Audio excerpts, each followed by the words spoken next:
ঢাকার বাতাসে অদ্ভুত এক চাপা অস্থিরতা।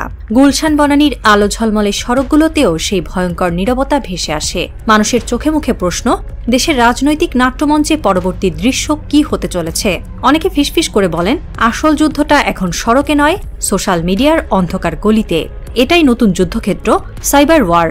এই অদৃশ্য যুদ্ধের নেপথ্যে ভেসে আসে একটি নাম, centre for research and innovation, CRI। দীর্ঘদিন ধরে আওয়ামী লীগের গুজব কারখানা হিসেবে কুখ্যাত এই প্রতিষ্ঠানটি এখন ফের আলোচনার কেন্দ্রবিন্দু। আর এই কারখানার চাবিকাঠি এখন শেখ হাসিনার মেয়ে সাইমা ওয়াজেদ পুতুলের হাতে।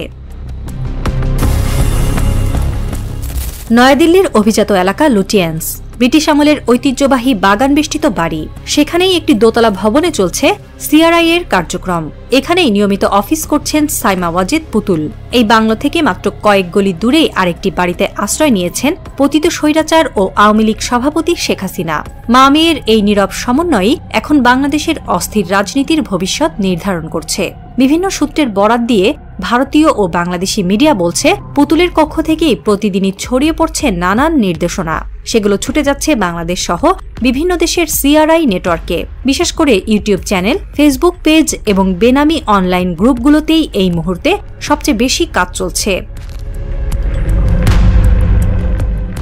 জুলাই গণ অভ্যুত্থানের পর থেকেই অন্তর্বর্তী সরকারের শীর্ষ পর্যায়কে টার্গেট করেছে CRI। রাজনৈতিক উপদেষ্টা থেকে শুরু করে সামরিক বেসামরিক আমলা পর্যন্ত কেউ রেহাই পাচ্ছে না। আর্টিফিশিয়াল ইন্টেলিজেন্স ব্যবহার করে তৈরি করা হচ্ছে বিভ্রান্তিকর ভিডিও ক্লিপ, মিথ্যা খবর আর গুজব নির্ভর ক্যাম্পেইন। প্রধানত তিনটি লক্ষ্য সামনে রেখে এই মুহূর্তে কাজ করছে CRI। ১. অন্তর্বর্তী সরকারকে ব্যর্থ প্রমাণ করা। ২. যেকোনো মূল্যে জাতীয় নির্বাচন ভণ্ডুল করা। ৩. বিএনপি, জামায়াত ও এনসিপিকে একে অপরের বিপরীতে দাঁড় করানো। রাজনৈতিক বিশ্লেষকের মতে এই ৩ কৌশল সফল হলে শেখ হাসিনাকে ফের দেশে ফিরিয়ে আনার জন্য মাটি তৈরি হয়ে যাবে। শুধু সোশ্যাল মিডিয়া নয়, টক শো, সাংবাদিক, ইউটিউবার এমনকি বিভিন্ন পেশার বুদ্ধিজীবীকেও কালচারাল ফ্যাসিস্ট নামে কাজে লাগাচ্ছে CRI। তাদের আর্থিক সহায়তা দেওয়া হচ্ছে, অ্যাসাইনমেন্ট দেওয়া হচ্ছে সরকারের বিরুদ্ধে জনমত তৈরির জন্য। এই কালচারাল ফ্যাসিস্টদের ভূমিকা বহুমুখী।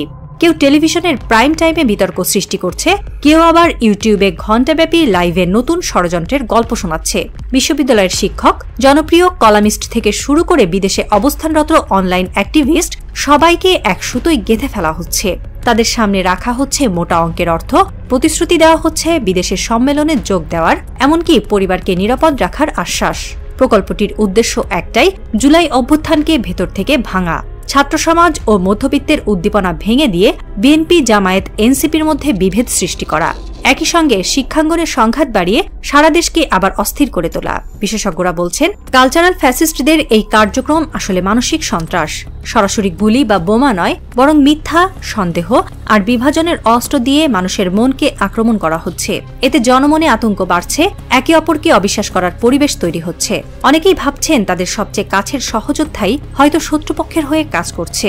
এভাবে CRI ধীরে ধীরে তৈরি করছে একটি অদৃশ্য ফ্রন্ট লাইন, যেখানে যুদ্ধ হবে কিবোর্ডে, ভিডিওতে আর রাজনৈতিক টকশোর তীক্ষ্ণ বাক্যে। প্রজন্ম ৭১, মঞ্চ ৭১, ব্রিগেড ৭১, নিউক্লিয়াস ৭১, মুক্তিবাহিনী ৭১, হিস্ট্রি অফ আগস্ট, নয়া সংগ্রাম ২৫, প্রত্যাবর্তন ২, বঙ্গবন্ধু ৭১ এবং জয় বাংলা ব্রিগেড এমন শতাধিক ফেসবুক পেজ, আইডি ও ইউটিউব চ্যানেলকে ব্যবহার করা হচ্ছে প্রোপাগান্ডার প্ল্যাটফর্ম হিসেবে। প্রতিটি ভিডিওর ভেতরে লুকিয়ে থাকছে বিভাজনের বার্তা, প্রতিটি পোস্টের ভেতরে রয়েছে পরিকল্পিত গুজব। একই সঙ্গে একটি বড় পরিকল্পনা নিয়েও এগোচ্ছে তারা। ঢাকায় অন্তত ২০ লাখ কর্মী সমর্থক জড়ো করে ঢাকা অ্যাটাক বা যমুনা ঘেরাও কর্মসূচি দেওয়া। এই মহড়া যদি একদিন সত্যি রাস্তায় নেমে আসে, তবে দেশের রাজনৈতিক ইতিহাসে আবারও নতুন অধ্যায় শুরু হবে। ২০০৯ সালে আওয়ামী লীগ ক্ষমতায় ফেরার পর ২০১০ সালে আনুষ্ঠানিক যাত্রা শুরু করে CRI। ধানমন্ডির ৩২ নম্বর বাড়িকে দেখানো হলেও কার্যত গোপন আস্তানায় ছিল আসল সদর দফতর। দীর্ঘদিন প্রতিষ্ঠানটির দায়িত্বে ছিলেন শেখ হাসিনার ছেলে সজীব ওয়াজেদ জয়। পরে শেখ রেহানার ছেলে রাদওয়ান মুজিব সিদ্দিক ববি ও তথ্যপ্রযুক্তি প্রতিমন্ত্রী জুনায়েদ আহমেদ পলকও বোর্ডে যুক্ত হন। কিন্তু যুক্তরাষ্ট্রের নাগরিক হওয়ায় জয়ের পক্ষে এখন আর অফিসিয়ালি CRI পরিচালনা সম্ভব নয়। তাই শেখ হাসিনার নির্দেশেই পুতুলকে বসানো হয়েছে শীর্ষ চেয়ারে। তবে তার বিরুদ্ধে দুর্নীতি, ক্ষমতার অপব্যবহার ও বিশ্ব স্বাস্থ্য সংস্থার চাকরি থেকে ছুটি নেওয়ার ঘটনাগুলো দিল্লির কূটনৈতিক মহলে সমালোচনার জন্ম দিয়েছে।